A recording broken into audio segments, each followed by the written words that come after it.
আসসালামু আলাইকুম রহমতুল্লাহ। আমি ইয়াসিন আরাফাত ইবু। আজকে আমরা তুল্যরোধ বের করা শিখব।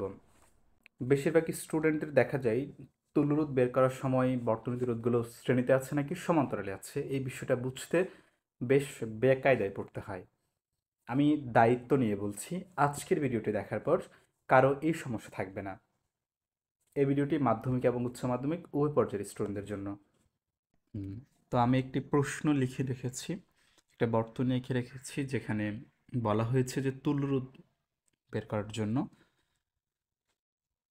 যেহেতু আমাদের শ্রেণীতে এবং সমান্তরালে রোধ চিনতে সমস্যা হয়, তার জন্য আমাদের প্রথম কাজ হবে যে বর্তনীটা দেওয়া থাকবে সেটা যত জটিলই হোক না কেন তাকে একটু সহজ করে নেওয়া। সহজ করে নেওয়ার জন্য আম, এখন আমরা চেষ্টা করি যে কীভাবে এটা সহজ করা যায়। প্রথমত আমরা এখানে দেখতে পাচ্ছি চারটা রোধ আছে এবং কোন রোধটা কীভাবে আছে স্বাভাবিকভাবে বুঝতে একটু অসুবিধা হয়। তো আমরা প্রথমে এখান থেকে শুরু করব, প্লাস প্রান্ত থেকে। প্লাস প্রান্ত থেকে শুরু করার পরে দেখলাম যে একটা লাইনই গিয়েছে, তাহলে আমরা একটা লাইনই আঁকবো। আঁকার পরে দেখলাম একটা রোধ, আমরা সেই রোধটা দিলাম। কেমন? এই রোধটা দেওয়ার পরে এখান পর্যন্ত, এতটুকু পর্যন্ত আসার পরে আমরা দেখতে পেয়েছি এদিকে একটা লাইন এবং এদিকে একটা লাইন, তাহলে আমরা এখানে দুইটা লাইন আঁকবো, একটা এদিকে লাইন আর একটা হচ্ছে এইদিকে লাইন। আঁকা হয়েছে। এবার দেখেন, এখানে দেখতে পাচ্ছি একটা লাইনে একটা রোধ আছে, আরেকটা লাইন আবার দুই ভাগ হয়েছে, তাহলে আমরা একটা লাইনে একটা রোধ আঁকবো। আঁকলাম। আরেকটা লাইন কি হয়েছে, দুই ভাগ হয়েছে আবার, তাহলে আবার দুই ভাগ করি, কারা হয়েছে। এবার দেখতে পাচ্ছি এই দুইটা লাইনে দুইটা রোধ আছে এবং দুইটা আবার এই পরবর্তী যে আগে যেটা ছিল সেটার সাথে মিলিত হয়েছে। তাহলে আগে আমরা রোধগুলো দিই। এবার দেখতে পাচ্ছি দুইটা লাইন পুনরায়, দুঃখিত, এই তিনটা লাইন একত্র হয়েছে।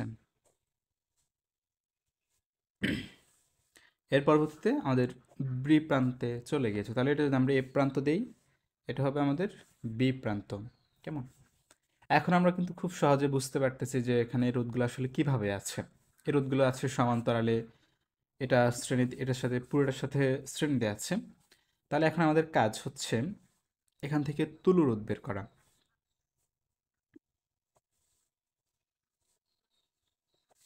আচ্ছা, এখন আমরা দেখতে পাচ্ছি R3 এবং R4 এই দুটা রোধ প্রথমত সমান্তরালে আছে, পরবর্তীতে ওইটা আবার এটার সাথে সমান্তরালে আছে। তাহলে আমরা প্রথমত R3 R4 ওদের জন্য বের করব।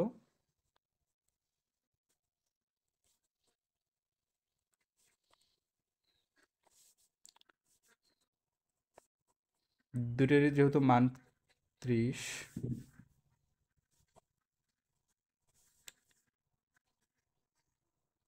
আচ্ছা, সুতরাং আরপি সমান সমান 15। এবার আমাদের কাজ হচ্ছে যে 15 রোধ, অর্থাৎ এই দুটো একত্র হয়ে গেছে, এখন 15 হইলো। তাহলে এই 15 এবং এই যে R2 আছে, এই দুটো পরস্পর আবার সমান্তরাল, তাহলে এই দুটো আবার বের করতে হবে। বের করার পরে আর অন্যের সাথে যোগ করতে হবে কারণ শ্রেণীতে আছে।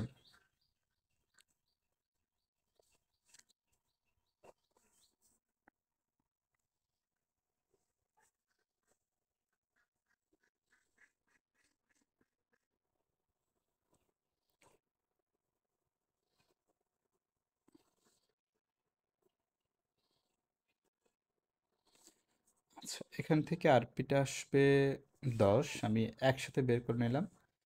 পরবর্তীতে আমাদের কাজ হচ্ছে যোগ করা, মানে বর্তনীর তুলরোধ বের করতে হলে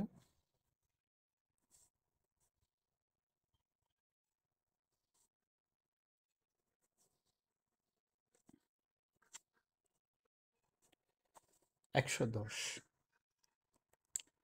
অর্থাৎ আমি যদি সহজে সামারি করতে যাই, সেক্ষেত্রে প্রথমত আমাদের কাজ হচ্ছে এই বর্তনীটার যে রোধগুলো আছে, প্রথমত বর্তনীটাকে একটু সহজভাবে আঁকতে হবে। সহজভাবে আঁকলে বোঝা যাবে যে বর্তনীতে রোধগুলো কি সমান্তরালে আছে নাকি শ্রেণীতে আছে। এটা বের করার পরে বাকি বিষয়গুলো খুবই সহজ, শুধুমাত্র সূত্র বসিয়ে ক্যালকুলেশন করলে হয়ে যাবে। শুধুমাত্র আমাদের বর্তনীটা চিনতে হবে, আর এর জন্য অবশ্যই বর্তনীটাকে সহজ করে নেবেন। এবং এই নিয়মে মাধ্যমিক এবং উচ্চ মাধ্যমিক যে কোনো পর্যায়ের যে কোনো ধরনের যত জটিল সার্কিটই হোক না কেন, উত্তর রোধ বের করা খুবই সহজ। তো ভালো থাকবেন সবাই। আসসালামু আলাইকুম ওয়া রাহমাতুল্লাহ।